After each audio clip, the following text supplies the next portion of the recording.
In this video, guys, let's look at the double top pattern golden rules. Stay tuned.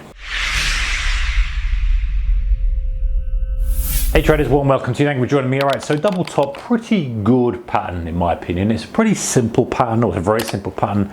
And using the right conditions, it's just a solid, good pattern. There's a good foundation for a reversal. So very briefly, guys, don't overdo this. Double top is when you get the first drive higher, market pulls lower, market retests that same point, and you're looking for the market to reverse. So it's a mean reversion or reversal type strategy, not a trend trade. It's where you think the market's going to come back against that high. So you'd be shorting a double top for a profitable trade, or theoretically that's what you're trying to achieve. Your stop loss is going to go above the high normally. If it's double bottom, you're buying going along, considering or thinking the market's going to reverse off the lows. So that's double top, double bottom. Pretty sure you know that. If you don't, hopefully that's helped out. If you want to go into more detail about that, I've done a video about that, but this is a kind of a little bit different, a little bit more advanced potentially.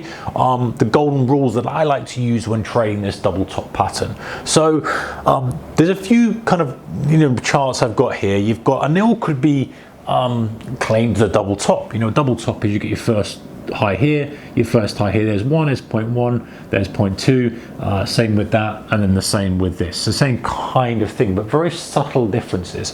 So the first golden rule for me is, and by the way, these are my golden rules, guys. If you have any that you'd like to add and kind of contribute, then please feel free, add some in the comment section below. I'm not saying these are right, but I feel like these are a good guide for the way that I like to trade.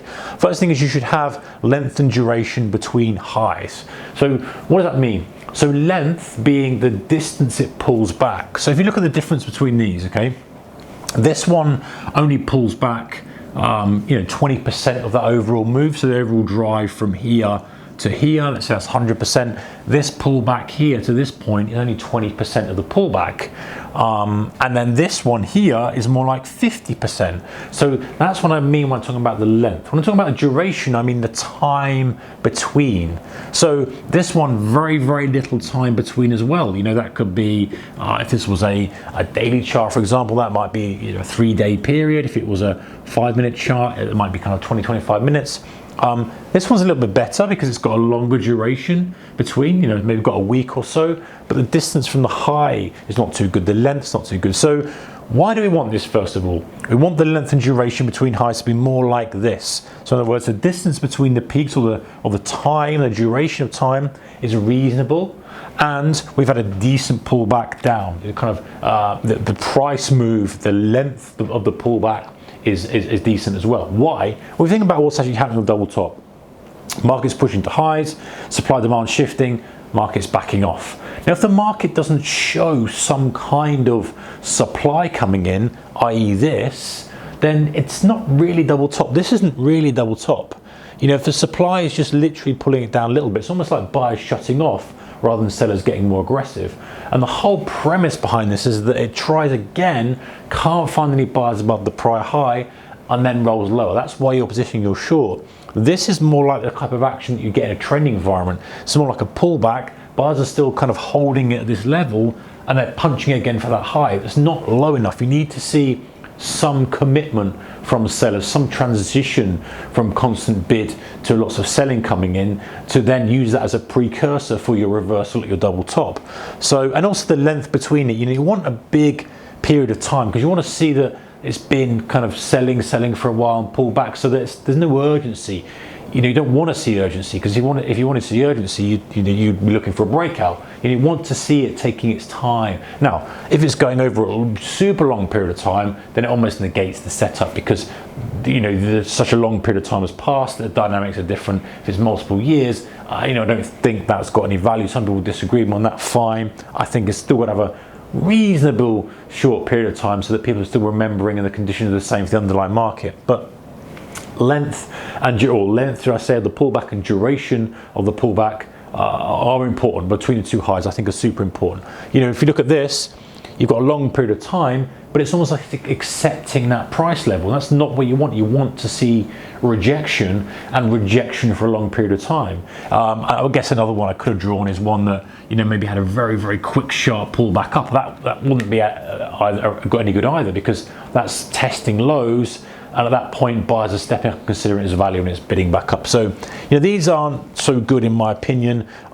Not really a double top type environment. This is more like it. If you've got a key level, so it's a double top at already a key level, that's much better.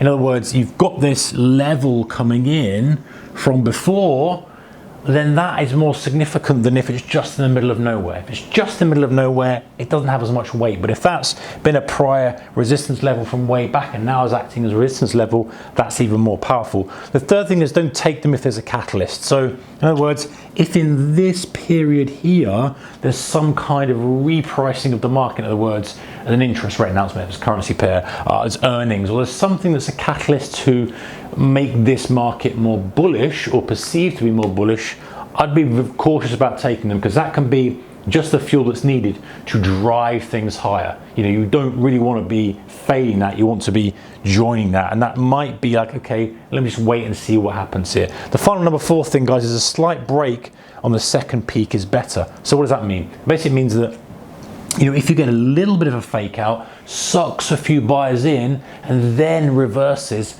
that's better, because A, you can quantify your, I guess the primary reason for that is that you've tested to highs, haven't encouraged any new buyers in, it's not pushed, rejected, not encouraged stops to be triggered, or a few stops have been triggered, then it's rotated lower, and the stops have just kind of pushed it a little bit higher, then it's rotated lower.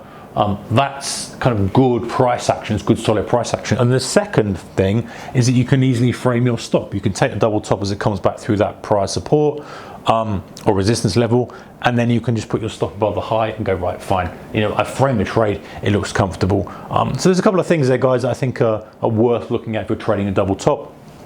Distance, pullback, the duration, and then some other extras, like a key level, making sure there's not a catalyst. And the final thing, if you can, a little breakthrough be nice. I know this is not the one we want to be trading. A little breakthrough that comes back lower is nice. Just sort of pokes its head up, doesn't like what it sees, and dives back lower again. Anyway, guys, take care. See you next one. Bye bye.